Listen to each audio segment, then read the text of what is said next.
నమస్తే అండి. కాశ్మీర్లో అమాయక పర్యాటక ప్రజలపైన మతం అడిగి మరీ విచక్షణారహితంగా రాక్షసత్వంగా చంపడము యావత్ భారత్ మొత్తం కూడా అట్టుడికిపోయింది. హిందువులని ముస్లింలని తేడా లేకుండా ప్రతి భారత పౌరుడు కూడా చలించిపోయాడు. దాని ఫలితంగా ఆపరేషన్ సింధూర్ ప్రయోగించారు. దానివలన పాకిస్తాన్ ఒక చిన్న శాంపిల్కే కకావికలమైపోయింది, దిక్కుతోచినటువంటి పరిస్థితిలోకి వెళ్ళిపోయింది.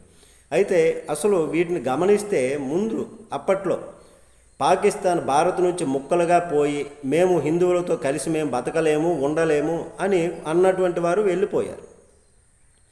లేదు మేము హిందువులతో ఉంటాము వాళ్ళతోటే ఉంటాము అని చెప్పేటటువంటి వాళ్ళు మనతోనే ఉన్నారు. కానీ మాతో ఉండేటటువంటి హిందువులు మేము ఉంచుకుంటాము అన్నటువంటి పాకిస్తాన్ వారి ప్రాణాలను తీసింది, వారిని దారుణంగా ఇబ్బందులు పెట్టింది. భారత్లో ఉండిపోయినటువంటి ముస్లింలు మాత్రం హాయిగా ఆనందంగా ఉన్నారు.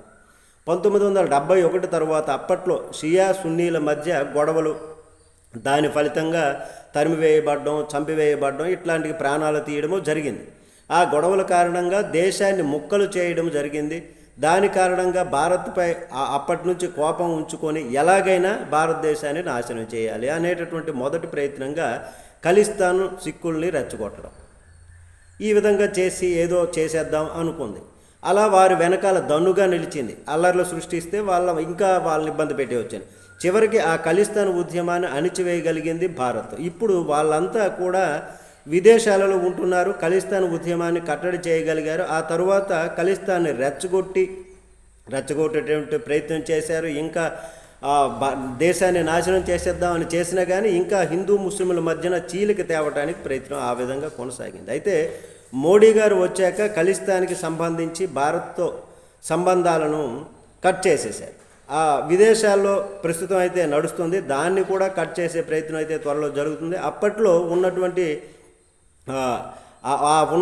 అవకాశాన్ని ఖలిస్తాన్కి ఇంకా రానియలేదు, మరలా దోస్తీ చేసుకునేటటువంటి అవకాశం రానివ్వలేదు. అయితే ఇప్పుడు మనకి పాకిస్తాన్ చేసిన మేలు ఏంటి అని అంటే, కాశ్మీర్లో మతం అడిగి మరీ చంపడం ద్వారా, రాక్షసత్వానికి పాల్పడడం ద్వారా హిందూ ముస్లింల మధ్యన చీలిక ఏర్పడిపోతుంది అనేటటువంటి విధంగా వాళ్ళు భావించారు. బీజేపీ అధికారంలోనికి వచ్చాక ఆర్ఎస్ఎస్ స్ట్రాంగ్గా ఉంది, అలాగే హిందూ సంఘాలు బలంగా తయారయ్యాయి.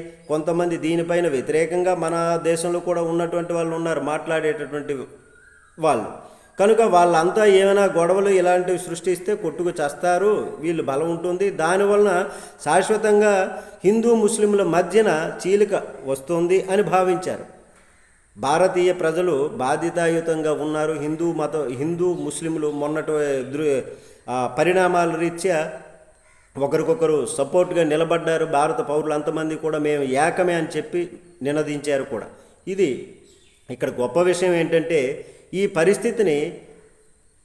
పరిస్థితిని ఇట్లాంటి సృష్టించే పరిస్థితిని పాక్ తాలూకా కుయుక్తులను ముస్లింలు అర్థం చేసుకున్నారు, మాట్లాడారు, దేశవ్యాప్తంగా నిరసనలు తెలియజేశారు, ముస్లిం నాయకులు మాట్లాడారు. ముస్లింలు ఈ ఓవైసీ లాంటి వాళ్ళు కూడా భారత్లో మేము పుట్టడము పుణ్యం చేసుకున్నటువంటి ఫలితమే అని చెప్పడం, అలాగే ముస్లింలు భారత పౌరులంతా ఒక్కటే అని నినదించడం, ఇట్లాంటి అన్యాయాన్ని అరాచకాన్ని మేము సహించమని రోడ్ల మీదకు వచ్చి నినాదాలు చేయటం, ఇట్లాగా చేసి సంఘీభావం తెలిపారు, భారత్ అంతా ఒకటే అన్నటువంటి విధంగా.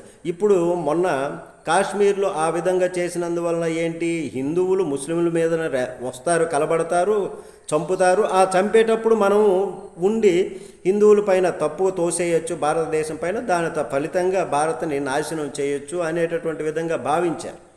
కానీ వాళ్ళ ముస్లింలు చనిపోయినా వాళ్ళకి పర్వాలేదు. అట్లాగా వాళ్ళకి దేశ క్షేమము, పౌరుల క్షేమం అంటూ కూడా వాళ్ళకి ఏమీ అవసరం లేదు. ఏదైనా గొడవలు సృష్టించేయచ్చు, దేశాన్ని నాశనం చేసేయచ్చు, ఇట్లాగ రాక్షస క్రీడ చేయాలని చూస్తారు. ఒక మంచి చేయాలి, ఉపకారం చేయాలి అన్నటువంటి విధంగా వాళ్ళ గుణమే ఉండదు. కానీ అదే విధంగా వాళ్ళు కూడా నాశనం అయిపోతారని చెప్పొచ్చు. నమస్తే.